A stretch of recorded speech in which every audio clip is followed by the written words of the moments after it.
So let's talk about health and fitness a little bit. Personally, this has been something that I've struggled with basically my entire life. I've always been overweight to some degree, not like very overweight, but I've been steadily overweight basically most of my life. I grew up eating a lot of carbohydrates, and when I was a teenager, my go-to meals were Ichiban soup and a grilled cheese sandwich. What else? Pizza pops, or the pizza pockets. I used to devour those things on a regular basis. Pizzas that you throw in the oven, all that kind of stuff that was really easy. I didn't really have any cooking skills, so I went for the stuff that was easy. Craft dinner, that kind of stuff. So a lot of really high carb stuff, and I basically wouldn't eat any protein unless it was some other type of fast food that came with some protein. So it wasn't the type of food that you would expect to help you stay lean and strong. And so it's definitely something I've struggled with for a long time. A couple years ago, I guess it's probably about 3 years ago now, in the summer of 2017, I started doing the keto diet. And that actually worked really well for me. I started, I think, in right around July in 2017 and went pretty strong all the way until about November. So I think that was 3.5 or 4 months. And I lost 35 pounds in that period, and I felt better than I basically ever had in my life. I had a lot of energy, whereas before I used to crash a lot after eating. If I'd eat and then I'd have an energy crash, basically feeling like I needed to have a nap, sleep it off a little bit before I could get back to functioning properly. So I had a lot of ups and downs with my energy usually. And now I think that's probably because of how many carbs I used to eat. But with the keto diet, it worked really well for losing a bunch of weight. But ultimately, I slacked off a little bit and I wasn't doing it strictly anymore. And I found, at least for myself with keto, if it's not being followed very strictly, it doesn't work. So I had a lot of ups and downs after that. And I'd lose a little bit of weight and I'd get lazy and I'd gain it again. And I ended up not gaining back all the weight, but a good chunk of it. I think before I started keto, I was the heaviest I'd ever been, which definitely motivated me to start keto. I think I was 216 pounds at my heaviest, so getting pretty close to 220. When I was in high school, how many years ago was that? 12, 13 years ago kind of thing. When I was in high school, I was around 185. I wasn't super overweight, but I always had a belly. And I even remember having a bit of a belly when I was in, I think, junior high, which is kind of ironic because you get a little bit older and you're like, oh, that belly was nothing. You should see it now. And there's people out there with much bigger bellies than me, but everybody's different. But I could see that if I would have kept going, getting into my 30s and stuff, it was probably only going to get worse. So I have been motivated on multiple different occasions to actually get out there and try to really work on my health and diet, but it's always been a really big struggle. And then keto was the thing that really worked well for me, but unfortunately I lost most of the effects from it. Recently, just this week, I came across a book called The PE Diet, which stands for the Protein Energy Ratio. I haven't gotten through the whole book, but I watched a podcast interview where I got the general idea, and I've been applying to that. And this time around, instead of going with keto, I'm going to be following more of that, which is basically a really high protein diet and low carb and moderate fat, I guess you could say.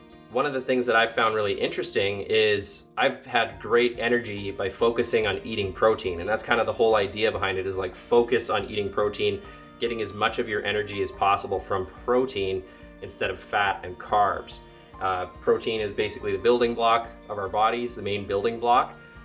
So even though I normally wouldn't share this kind of stuff, I thought it could be an opportunity to help keep me accountable as well. But I've been feeling really good eating high protein. So I went and bought some whey protein yesterday from Costco. I got a big bin of chocolate and a big bin of the vanilla type, and it's actually pretty good. I had some last night and then again this morning.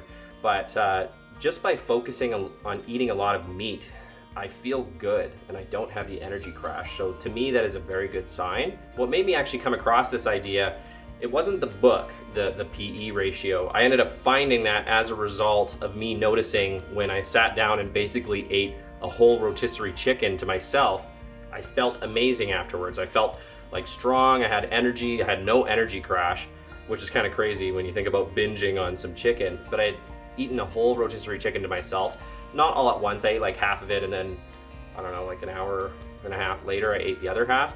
and I felt really good and I had good energy, and that kind of got me to the idea of being like, maybe there's something about this like really eating a lot of protein thing.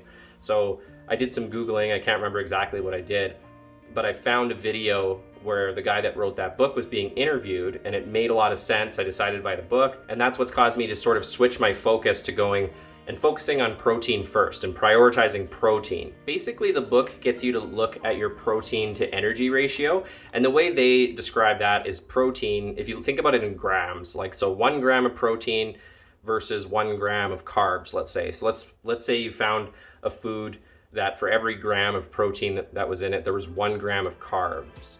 That would be, and 0 grams of fat, just for this example. That would be a PE ratio of 1 to 1. So that's kind of like right in the middle. And based on what I've understood from the book so far, getting a PE ratio of 1 to 1 is pretty good for maintenance and like overall health. And the more you want to focus on like weight loss and potentially building muscle, you want to have a higher PE ratio. So maybe going from, instead of 1 gram of protein to 1 gram of carbs that you eat throughout the day, it's like 2 grams of protein to 1 gram of carb that you eat throughout the day. So now you have a 2 to 1 ratio and keeps going up from there.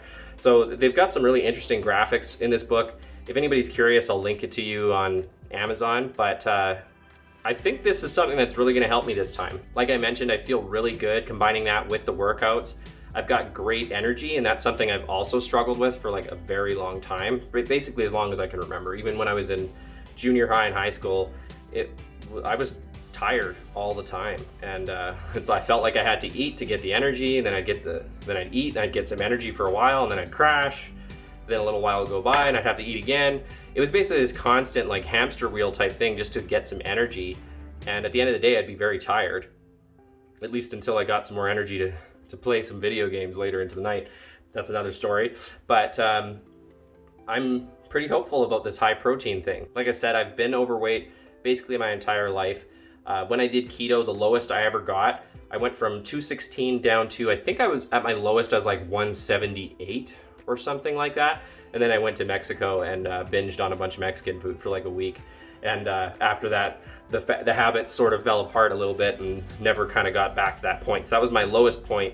And right now I'm back at 195. So I'm not all the way up to 216, but I'm definitely a lot higher than I was at my lowest. So I'd like to get down there again and actually even lower.